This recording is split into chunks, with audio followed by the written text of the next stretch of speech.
Tamara Samsonova is an older, innocent-looking Russian woman, also known as Granny Ripper. Why she got this nickname, and why she clapped her hands in joy like a little child when arrested, will be revealed in today's video.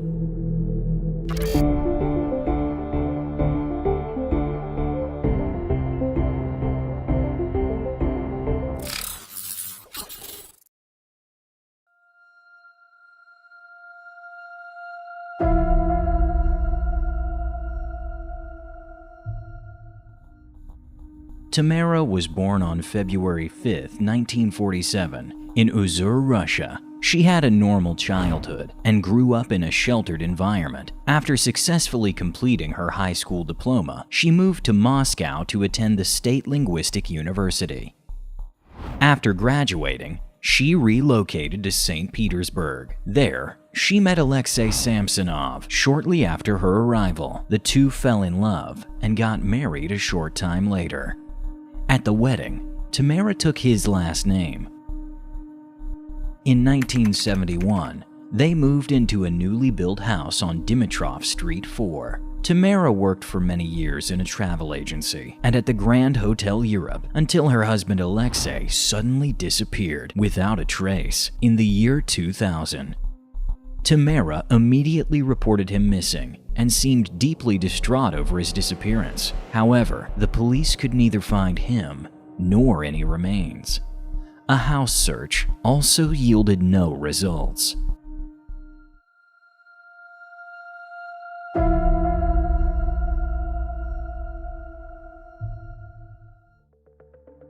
After her husband's disappearance, Tamara struggled financially to keep the house. The resilient retiree began renting out one of the rooms. She was a very strict landlord, tolerating no noise. If she ever heard anything from her tenants, she would scold them and threaten to evict them. Tamara rented out the room for more than 10 years. During this time, she had several tenants, all of whom were single. It is now known that on September 6, 2003, she had an argument with one of her tenants. The result of this argument was his murder and dismemberment. The 44-year-old man from Norris had disturbed her because he repeatedly made noise in his room. Tamara disposed of his remains in plastic bags on the street. Why no one noticed this remains unclear, and so she escaped legal consequences. The bags were never examined.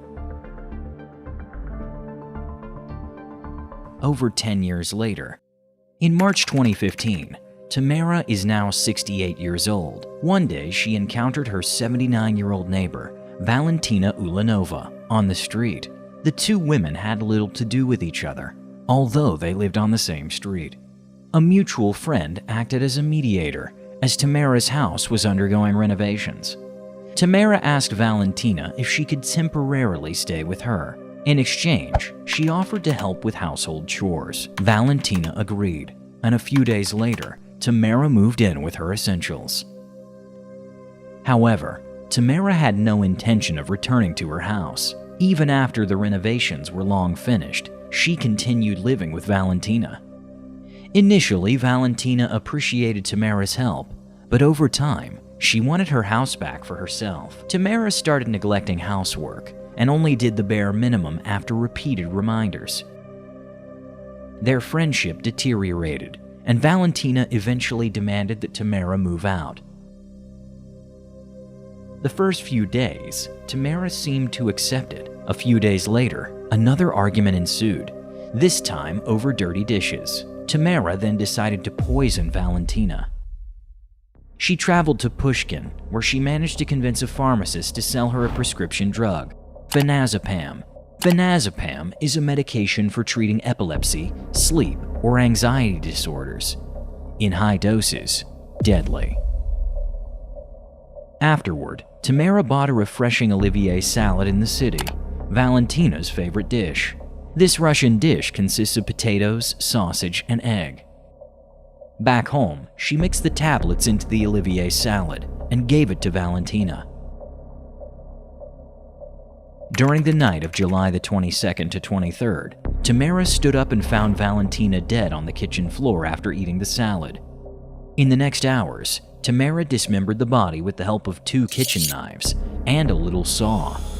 First, she sawed off her head. Then, she dismembered the body in 2 equal halves. Then, she cut the 2 halves into smaller pieces using knives and disposed of the remains in plastic bags around the area.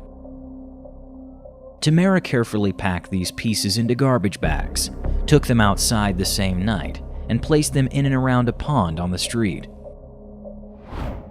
This required her to make multiple trips back and forth. Once again, she was fortunate that no one saw her. A few pieces were left behind in the house. By the evening of July 26th, local residents began to wonder what might be inside the black bags near the pond.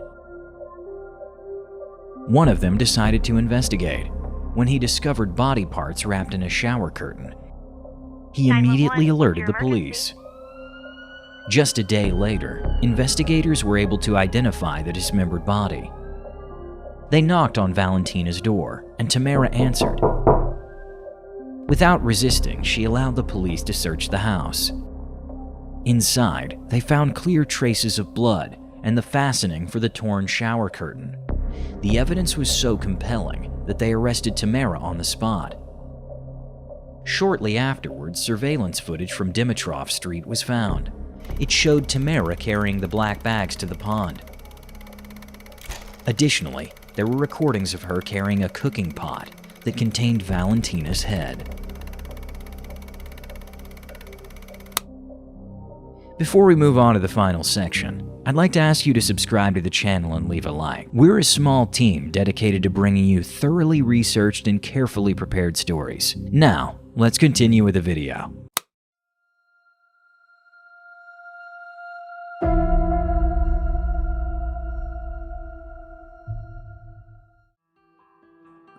Two days later, on July 29, 2015, Tamara was first presented before the Kunz District Court in St. Petersburg.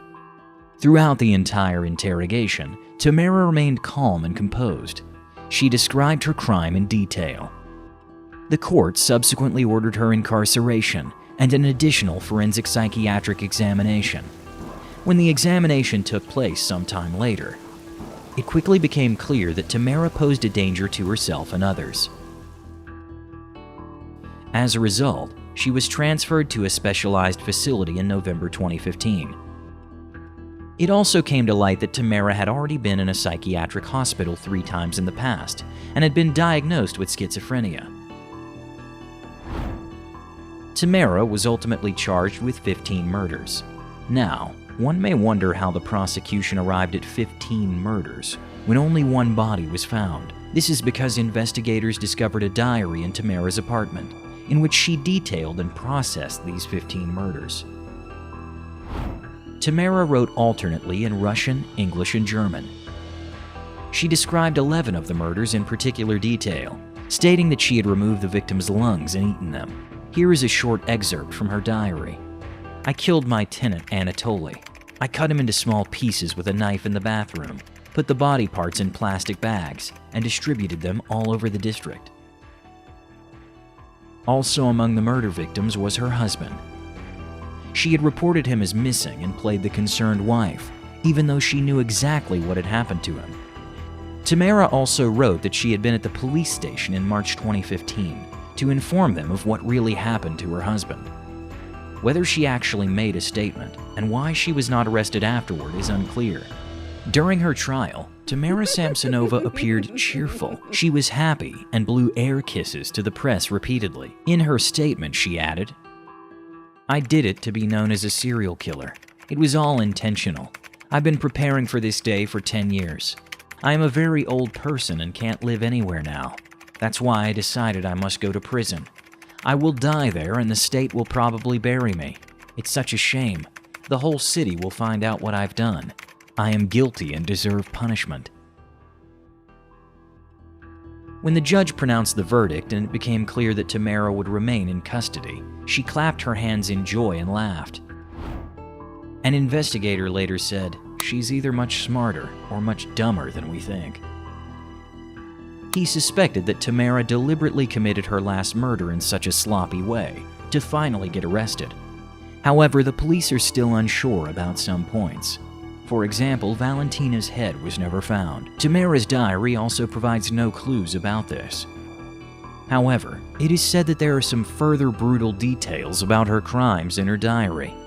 More specific information, however, is being kept confidential by the police until the investigation into Tamara's case is concluded. Officially, Tamara has only confessed to the murder of Valentina and 3 other people. However, her diary suggests that there may be at least 10 other murders attributed to her. For example, her mother-in-law was reported missing several years ago, and like her husband, was never seen again. Whether Tamara has anything to do with her disappearance is still under investigation. In December 2015, Tamara was transferred indefinitely to a psychiatric hospital in Kazan, where she will likely remain in secure custody for the rest of her life. Feel free to share your thoughts on the video in the comments. See you at the next one.